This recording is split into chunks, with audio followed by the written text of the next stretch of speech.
So we've finished up the first five books of the Bible, Genesis, Exodus, Leviticus, Numbers, Deuteronomy.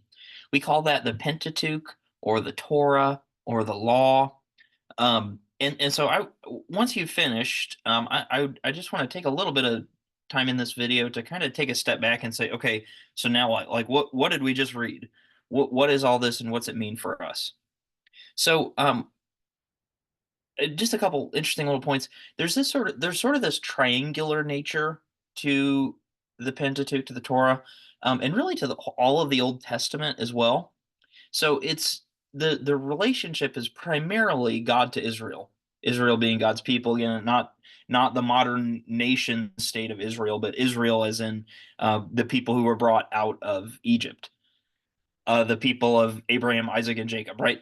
Um, so we've got this linear one line from God to Israel, but then there's also others who are not as prominent in the story, but there's this relationship that we see between Israel and others, sometimes of violence, and this relationship between God and others that we see. So there's this kind of triangle that's existing throughout the Torah, throughout the Pentateuch, and again throughout really all of the Old Testament.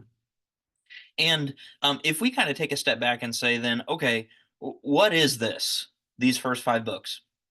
Uh, Listen to the way Exodus says it in 33:11. God speaks to Moses face to face as one speaks to a friend. God speaks to Moses face to face as one speaks to a friend. That's the that's the nature of the Pentateuch. God's words to a friend. Interesting way to think of it. And so for Jews, this is the beginning of the Bible. It's the beginning of the Bible for Christians too, I suppose. But this is like they start out on the high point. This is the thing by which everything else is interpreted.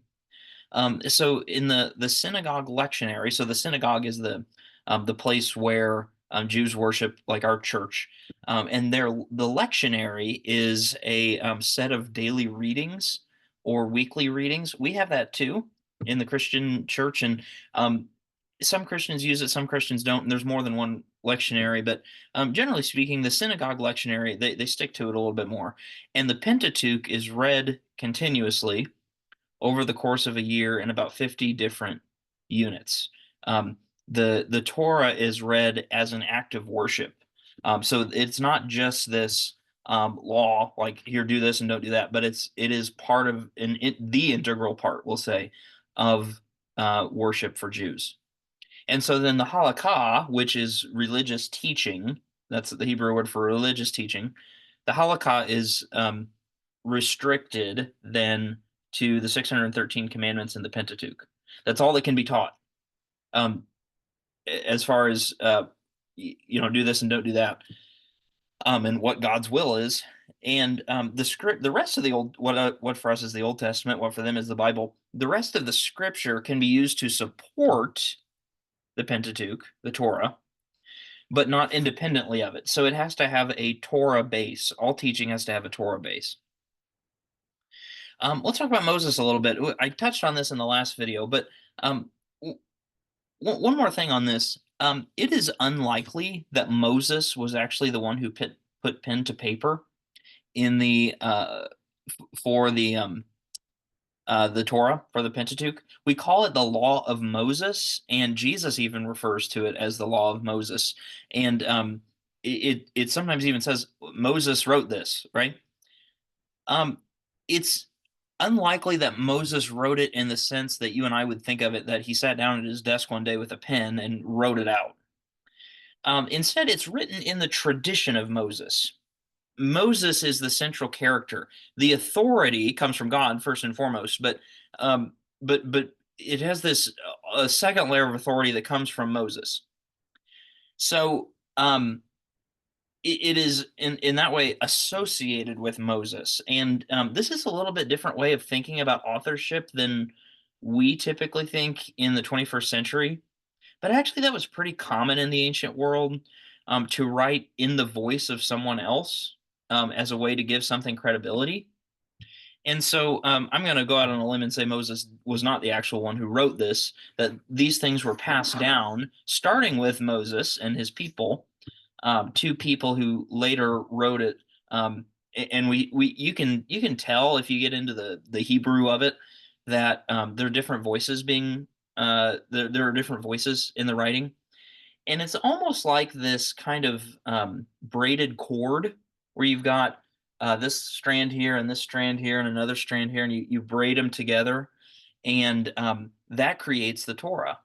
Are those braided cord voices, which we attribute then to Moses because he is the central character besides God. And another just interesting thing to think about is that um, the law, the central part of the Old Testament, central part of the Bible for Jews, is associated with Moses, the religious leader, not the king, not King David. And it kind of gives this early picture of separation of church and state, right? That um, there is a there becomes a nation of Israel, but before there's a political nation of Israel, the modern one or the ancient one, those are two different things. But before there is a nation state, there is Israel, the God's people. And so then, what about us? Um, we Christians, we have a tendency to sort of skip through Leviticus, right? Or to say, somebody brings up a Bible verse that says "Don't do this," and you say, "Well, that's in Leviticus. It doesn't really count, right?" I mean, how many times have you heard that or said that?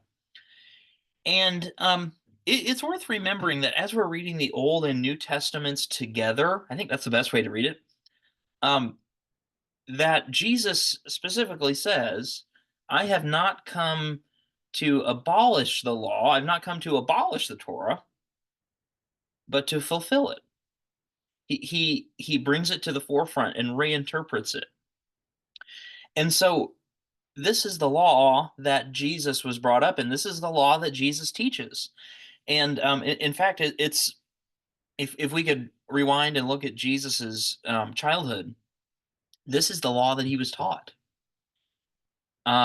This is the law that he memorized. This is the law that Mary, his mother, read to him, or she would have memorized it and spoke to him because she would have been illiterate. Um, and so this is key, that this is part of who Jesus is. This is an integral part of Jesus's life and ministry and teaching is the law.